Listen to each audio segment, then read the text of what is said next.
Oui. Au nom d'Apima. Et il ne communique pas au quartier. En fait, il communique dans un réseau qui a près de 5000 personnes qui travaillent tous dans la migration. Oui. Alors, aujourd'hui, vous êtes en train de nous faire entendre que lui, par contre, même s'il communique, il n'est plus en fonction. Il n'est plus en fonction. Non. Et qu'en réalité, certes, il veut parler du même Apima, mais il n'a plus le droit de parler au nom d'Apima. Exactement. Et c'est ce que nous allons faire comprendre à tous nos partenaires. Ouais. Nationaux et internationaux. Mais peut-être qu'il faut commencer par envoyer un message dans le forum migrant. Exactement. Parce qu'après, si communique dans le forum migrant et que vous communiquez ailleurs, dans le forum migrant, c'est là qu'il y a tout le monde. Oui. Donc du coup, bon voilà. Vous savez, ouais. Je vous ai dit quelque chose au départ, je l'ai toujours répété, ODT est un exemple à suivre au Maroc, dans la migration, oui. Premièrement. Secondo, nous avons des valeurs que nous incarnons. Oui. Et ces valeurs sont quoi? Être d'abord en règle avant de faire quoi que ce soit et avant de dire quoi que ce soit.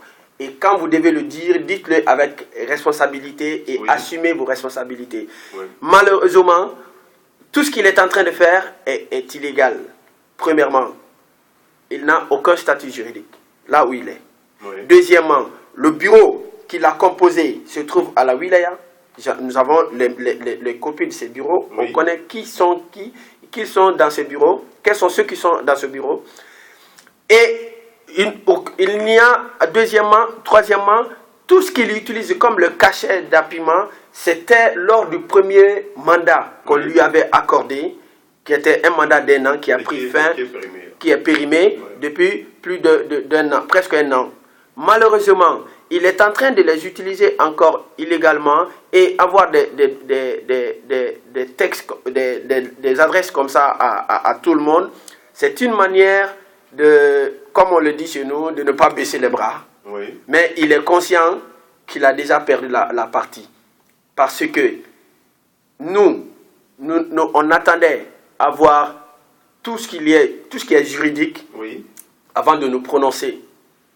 Bon. Sinon, on serait déjà venu ici à annoncer tout et tout. Mais nous n'avons pas fait parce qu'on n'avait aucun droit de le faire. Pourquoi? Parce que nous respectons les lois, les règles de ce pays. Le pays, c'est ce pays, ce n'est pas un pays où n'importe qui peut se permettre de dire ce qu'il veut dire sans être inquiété. Ça, c'est faux. Ce qu'il est en train de lancer, nous allons lancer les nôtres, vous allez voir. Mais avant cela, il y a des partenaires sur le terrain. Il faut aller les voir, expliquer-leur la réalité, avec les documents à l'appui, des documents légaux. Mais moi, je pense que, est-ce que c'est comme ça qu'il faut procéder? Parce que M. Blaise Mayemba, dans ce communiqué, il dit copie transmise pour information à M. le ministre chargé des Marocains et des étrangers, à M. le Wali de Rabat, Saleh Kenitra, à M. le président du Conseil national des droits de l'homme, CNDH, à la préfecture de police de Rabat, Saleh Kenitra, bureau des associations et structures de la société civile, tous à Rabat. C'est-à-dire que de toute apparence, on a l'impression que cela est légal. Qu'est-ce qu'il fait?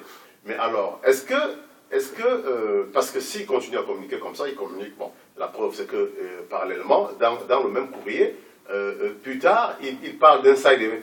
Il dit, qu'est-ce qu'il dit? Il dit, le président fondateur de l'association de l'intégration des migrants APIMA en sigle vous informe qu'APIMA organise un side event à Marrakech dans le cadre de la COP22 le vendredi 11/11/2016 de 19h à 20h30 dans la zone verte sur le thème les migrants main-d'œuvre potentielle pour préserver les forêts vertes et promouvoir des énergies renouvelables, exploit du monde contre le changement climatique. Intervenant Blaise Mayemba, ingénieur en électricité, blablabla, et puis Zakaria Makir, Maroc, directeur et Tirek El Jadida. Alors, voilà, le monsieur est opérationnel sur le terrain. La wilaya a donné un statut juridique qui devrait être le bon, mais M. Mayemba opère. Comment on résout le problème? D'abord, opérer, c'est un mot qui n'est pas à sa place, parce que écrire des lettres fallacieuses et opérer font deux. Il est en train d'écrire des lettres, il est en train d'écrire des choses, mais opération, c'est différent. Est-ce que vous êtes au courant que M. Blaise Mayemba a un projet avec le ministère des MRO, c'est-à-dire qu'il a reçu un financement? Il ne l'a pas reçu. Sinon, éclairez-nous alors. Parce que moi, je suis journaliste quand même. Donc, j'ai des informations comme quoi, dans les réunions dans des réunions récemment que le ministère MRE fait des convocations aux gens. On a convoqué Apima effectivement à participer à des réunions, des réunions de renforcement des capacités des gens qui ont été financés. C'est-à-dire que des associations qui ont été financées sont appelées régulièrement auprès du ministère MRE et puis on partage avec eux sur des projets qui vont avoir conduit sur le terrain. Ça veut dire que c'est des gens qui ont été financés. Ça, c'est une information sûre, ça c'est pas à douter. Moi je peux avoir des preuves de ce que je dis. Alors, ce qui veut dire qu'en réalité, aujourd'hui, Apima, qui aujourd'hui a été reconnu, n'a pas une autre voie de recours que le tribunal. Ou bien, vous pensez qu'en communiquant aussi, est-ce qu'en communiquant, ce n'est pas simplement une guerre de communication? Ça veut dire que vous enverrez vos communications, il enverra les siennes, et on va aboutir à quoi? Voilà, exactement. Vous avez dit ce que j'allais vous dire. Vous savez, lorsque la guerre de l'Iran et l'Irak s'est passée, lorsque la guerre des États-Unis contre l'Irak s'est passée, lorsque on tue 3 Américains, ils disent qu'il y a un mort et 2 ou 3 blessés, alors qu'il y a eu 15 morts et quelques centaines de blessés du côté américain, n'est-ce pas? Mais les médias relayaient cela, n'est-ce pas? Tout à fait. C'est la même chose qui se passe, messieurs. Vous savez, nous sommes je disais il y a quelques jours que les médias sont tellement forts de nos jours que c'est le deuxième pouvoir. Quelqu'un disait 4e, j'ai dit, monsieur, vous êtes tombé sur la tête. C'est le deuxième pouvoir de nos jours. C'est la même chose qu'il est en train de faire. Il a accès à ces réseaux-là. Et c'est encore grâce à nous. Messieurs, toutes ces personnes-là que vous voyez, s'ils sont dans la migration, s'ils sont ce qu'ils sont, c'est grâce à l'ODT. Il ne faut pas le renier. Moi qui vous parle, si je suis ce que je suis aujourd'hui au Maroc, du côté de la migration, c'est grâce à l'ODT. Et j'ai toujours travaillé sincèrement pour nourrir ma petite famille. Et c'est ce qui n'est pas le cas de la plupart de ceux qui sont dans la migration. Et deuxièmement, ce que vous venez de dire, c'est normal qu'ils écrivent des tas de choses qu'ils balancent dans tous les réseaux sociaux. C'est normal. Mais on vous a fait croire qu'ils ont eu des subventions. Moi, j'aurais même voulu qu'ils soient invités ici. Mais il était invité, puis il ne va pas venir. Qu'ils viennent, qu'on en discute. C'est bien que M. Blesma ait le courage de venir, effectivement, s'asseoir sur le plateau pour expliquer là. C'est une personne qui aime parler. Qu'ils viennent, qu'on en discute. Qu'ils viennent, qu'on parle sur le plateau et que le monde nous entende. Comme ça, on va savoir qui fait quoi et qui a dit quoi. Et qui fait...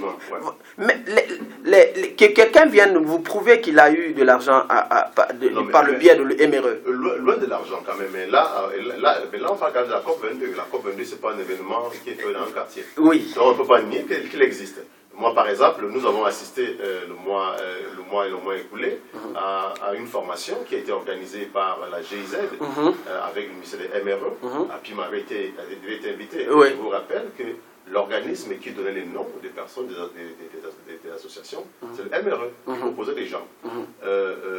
Récemment également, il y a eu une autre réunion pré-COP qui a été faite ici à Casablanca, la réunion pré-COP. Il était également invité, comme Apima. Alors, aujourd'hui, ça veut dire que moi, personnellement, je connais très bien le dossier. Ça veut dire que je ne parle pas de moi. Alors, on est en train de parler aux auditeurs, on est en train de parler à tous ceux-là qui nous écoutent, qui plus ou moins ne sont pas assez outillés sur la question du dossier Apima. Alors, aujourd'hui, le dossier Apima, comment est-ce qu'on résout le problème Apima? Parce que la réalité, c'est qu'il y a 2 Apima sur le terrain. Pour résoudre ce problème, c'est très simple. Nous allons faire les nôtres. Nous sommes d'ailleurs en train de le faire. Et l'autorité marocaine fera le sien. Et vous n'avez jamais entendu parler qu'une association a bénéficié de récépissés. Vous avez entendu ça? Non, jamais. Alors, voilà, c'est ce qui va se passer. C'est ce qui n'arrivera pas. Nous avons déjà notre récépissé à nous. Et nous aurons bientôt le récépissé définitif. Et nous continuons à travailler. Nous allons toujours travailler.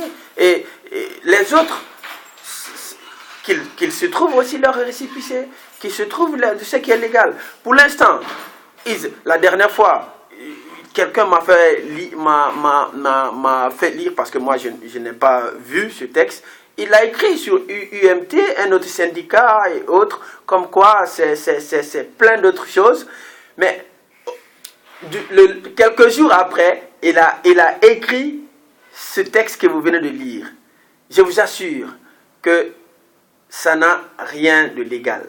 Non, mais quand ça n'a donc pas quelque chose de légal, il faut aller au tribunal. Parce que là, ce n'est plus à la wilaya de trancher, c'est à la justice. Parce qu'effectivement, si M. Blaise Mayemba a un statut juridique, on peut dire effectivement, peut-être qu'il est aujourd'hui arrivé à la fin, parce qu'il avait 3 mois. Alors, tout le monde sait qu'avec ce statut juridique de 3 mois, on peut y exercer. Je suis d'accord. Oui, je suis d'accord. Il faut savoir qu'ici, en fait, en principe, tout le monde sait que les questions associatives sont compliquées. Donc, du coup, si quelqu'un dit ça, donc, du coup, on estime qu'il existe. Oui. Alors, ce que je vais dire, c'est que maintenant, on sait très bien que dans le milieu associatif, quand par exemple vous avez reçu un statut juridique, la seule personne qui est habilitée à vous le retirer, c'est le tribunal, c'est depuis la wilaya. Oui. La wilaya peut vous le donner, oui. il ne peut pas vous le retirer. Oui. Alors, aujourd'hui, qu'est-ce que vous allez faire? Aujourd'hui, ce que nous allons faire, pour des raisons qui nous ont propres, des raisons techniques encore. Techniques, oui. Vous allez entendre ce que nous allons faire. D'accord. Parce que, d'ailleurs, la preuve est là. Oui. On était silencieux, on ne disait rien, on ne faisait rien. Oui. Mais voilà, le récipient est sorti. Tout à fait. Vous savez, il naît de l'eau pure que l'eau qui dort. Oui. D'après ma grand-mère. Tout à fait. Voilà, donc, ce n'est pas dans le brouhaha ou bien dans les médias ou les déclarations fallacieuses ou des lettres adressées. D'ailleurs, je peux aussi bien écrire une lettre. Je peux dire, voilà, Emereux, Wali et tout. Mais Wali, c'est la réalité.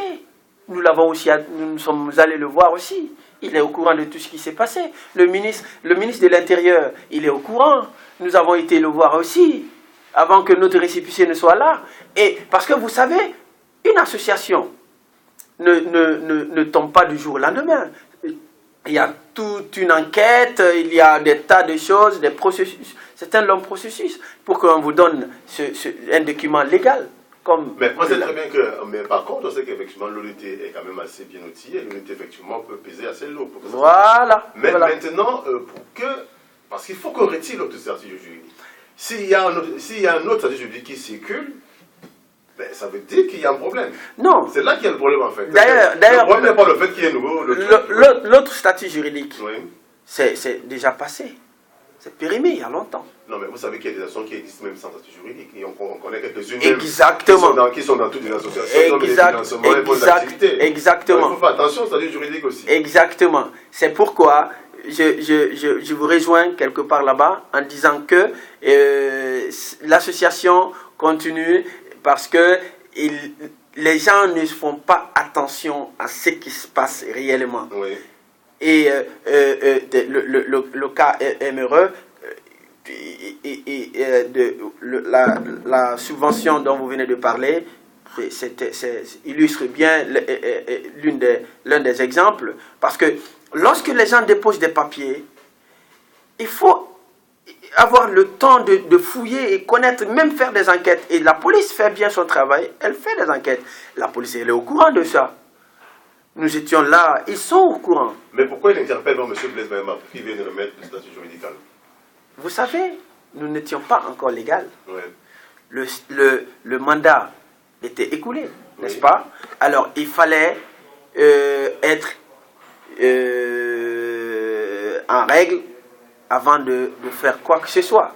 C'est pour cette raison que vous n'avez ni entendu des déclarations, vous n'avez ni reçu des lettres, car nous étions encore illégaux. Oui. L'association n'était plus en règle depuis 1 an. Les statuts sont là. Tous ceux qui nous écoutent là peuvent passer à l'ODT, vous aurez les documents. Vous verrez tous les statuts. Vous trouverez, et que les statuts, ça a été encore un fond de problème à l'ODT. Le statut qui a été fait par tous les membres a été changé. Oui. Catégoriquement, et cela a frustré encore plus d'un titre beaucoup d'entre nous. Alors, il fallait un statut cohérent qui va avec les vertus et les valeurs de notre ODT. et surtout les membres de l'ODT. Et c'est ce qui n'a pas été respecté. Et finalement, le monsieur, j'ai vu dans l'une de ses lettres également, où il se nomme le père fondateur. Tout à fait, là, vous avez dit ça. Le père fondateur de ce syndicat, de cette association, c'est M. Ali Lotfi. C'est M. Ali Lotfi et M. Franck Iyanga, car c'est les deux grosses têtes de l'ODT immigré et ODT central. Ce sont eux qui sont venus avec cette idée. Et nous avons mis un bureau et nous avons commencé à travailler. On a obtenu un récépissé provisoire qui ne marche plus. Nous avons fait des cachets où il a même fait 2 cachets. Cela aussi a créé beaucoup de frustration. 2 cachets pour une association. L'une, il est écrit, il y a Apima et autres dedans. Et l'autre, c'est écrit Blaise Mayemba, je ne sais pas quoi, qu'est-ce comme ça. Ouais. Nous avons contesté, tout le monde a eu à contester. D'ailleurs, je remercie encore la bravoure de tous nos camarades de l'ODT immigré. Ils se sont battus pour que cela cesse et ça a été cessé. Ça a été bloqué. Présentement, regardez les Apima, vous trouverez que le cachet et le logo ne se joignent pas facilement, ils ne se ressemblent pas beaucoup. Ce ne sont pas les mêmes. Donc, il y a beaucoup de choses qui se passent dont nous ne sommes pas au courant, mais c'est à lui là-bas et avec ses amis. Ça n'a rien à voir avec Apima. Tout ce qu'il dit et tout ce qu'il fait n'a rien à voir avec Apima. Ce n'est que des papiers et des encres qu'il utilise. Ça n'a rien à voir avec nous, notre Apima. Elle est là, elle est légale. Nous sommes reconnus par la wilaya, nous avons notre récépissé, nous avons notre président, nous avons un bureau exécutif qui fonctionne à 100%. Et vous avez parlé de la COP22. Oui. Vous savez, il ne faut pas tomber dans ces genres de choses. Nous sommes trop mûrs pour ça. Aujourd'hui, j'ai rencontré des milliers de gens dans les forums et les conférences. Comment il est venu? Non, mais c'est parce que M. Franck m'a informé. Ah, M. Franck de la radio, oui. Ah, ok, d'accord. Sinon, je ne t'ai pas informé. Mais il faut croire aux gens qu'ils étaient officiellement invités. Mais c'est des gens qui apprennent des informations de gauche à droite. Allez, hop, ils sautent sur l'occasion. C'est tout. On va voir la COP22. Il y aura très peu qui y seront. Ouais. Il y aura très peu. Ce n'est pas une COP22 pour n'importe qui. Il s'agit quand même de l'avenir du monde. Il s'agit du climat. Et sans environnement, il n'y a pas de vie. Bon, un environnement sain, il n'y a pas de vie, vous le savez. Ouais. Voilà. Donc, il s'agit de l'environnement. Ce ne sera pas n'importe qui seront invités. Bon, alors, maintenant, vous êtes en train de parler effectivement du retrait de l'ODT. Alors, si aujourd'hui, Apima, donc c'est Apima que M. Blaise veut revendiquer, se retire de l'ODT, est-ce que pour exister, il devrait aussi changer de nom? Qui doit changer le nom entre les deux? Puisqu'on a l'impression quand même qu'il y a 2 associations. Oui, mais nous sommes ceux-là qui sont habilités à avoir Apima. Alors, s'il y a quelqu'un qui doit changer de nom, ce sont eux qui doivent changer. Et premièrement, secondo, ce nom que Apima a, il y a eu 5 propositions. Il y a eu 5 propositions. Les 5 propositions, il y avait l'une de mes propositions. Il y a eu d'autres propositions de d'autres camarades également. Il y a eu, lui, il a proposé ce nom, cette proposition, oui, qui est Apima. Et collégialement, nous avons approuvé. Oui. Vous comprenez? Tout à fait. Donc, cela ne signifie pas que ça lui appartient, le nom lui appartient. C'était une décision collégiale, car il y avait 5 autres propositions qui étaient là, mais les gens ont voté pour sa proposition, pour son nom. Vous voyez? D'ailleurs, pourquoi? En plus, il était le président de ce moment-là. Et pourquoi discuter? Ah, le président a dit ça. Donc d'accord, donc on accepte, on accepte. Et voilà, nous avons accepté ça comme ça. Nous sommes partis. Comme il n'a même pas été voté, il a été nommé comme ça, comme tous les membres du bureau. Maintenant, c'est fini depuis 1 an. Depuis, il a le cachet, il a encore l'ancien récépissé qu'il a. Il a déposé un nouveau bureau à la wilaya qui ne sont pas encore régularisés. Et il est encore en train d'attendre. Il l'a déposé bien avant nous. Je vous informe qu'il l'a déposé bien avant le 1er mai. Tout à fait, le nouveau bureau, ouais. Et nous, on ne savait pas. On cherchait toujours qu'on s'entend, parce que c'est ensemble qu'on peut avancer. Malheureusement, il ne voulait pas. Et finalement, nous aussi, étant des responsables, nous sommes ressaisis. Et voilà, le bureau s'est réuni et nous avons tranché la situation. Et il était le rapporteur général de l'ODT immigré. Il aurait démissionné. Et ce monsieur, il n'a jamais écrit quelque chose à l'ODT. C'est-à-dire qu'il n'a jamais joué vraiment son rôle. Son adjoint était Onesiphore. Oui. Jusqu'ici, parce que l'ODT est une association tellement... est un syndicat tellement clément et sincère dans tout ce qu'ils font. Nous avons adressé des lettres à toutes ces personnes-là qui ne travaillent pas. Onesiphore a réussi. Il a écrit plein de choses. Je suis désolé, je suis. C'est pour cette raison que je n'ai pas su assumer mes responsabilités. Il a écrit. Nous avons envoyé à beaucoup d'autres camarades. Et lui, nous lui avons aussi envoyé. Et sa lettre, sa lettre de démission, il reconnaît qu'il était le rapporteur général, même s'il n'a jamais joué le rôle.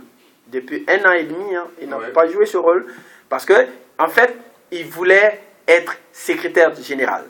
D'accord. Mais n'importe qui ne devient pas secrétaire général de l'ODT. Bah oui, ça c'est sûr. Voilà. Donc, ODT, c'est la grosse tête. La dernière fois, nous étions à El Jadida. C'était pour aller ouvrir une branche de notre section, car on a aussi des milliers de travailleurs immigrés et de vendeurs immigrés qui souhaitent se faire syndiquer. Oui. Vous avez vu les photos? Tout à fait, tout à fait. Voilà. Donc, ODT, ce n'est pas n'importe quelle association, ce n'est pas n'importe quel syndicat. C'est un syndicat exemplaire qui ne sera jamais égalé sur ce terrain marocain. Bon, on est presque arrivé effectivement à la fin de notre programme. S'il fallait donc effectivement que vous donniez un mot de la fin, et pour à un moment donné venir étayer un peu toutes les inquiétudes, parce que les gens sont inquiets, ils ne comprennent pas ce qui se passe. Alors qu'est-ce que vous pouvez effectivement dire à tous ceux-là qui travaillent avec APIMA, à tous ceux-là qui attendent beaucoup de cette association? Je voudrais les informer que leur APIMA est dorénavant légale et elle n'a pas changé de siège. Son siège est encore au même endroit.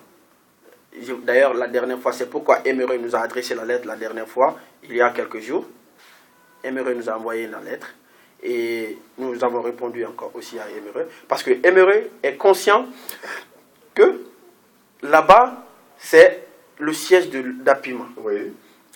Et c'est juste pour dire que notre APIMA ou leur APIMA à tous les migrants existe bel et bien et elle va toujours œuvrer pour les migrants, dans l'intérêt supérieur des migrants et pour que nous soyons toujours ensemble afin de devenir plus forts. Et de ne pas s'inquiéter, leur APIMA est restée là où elle est née.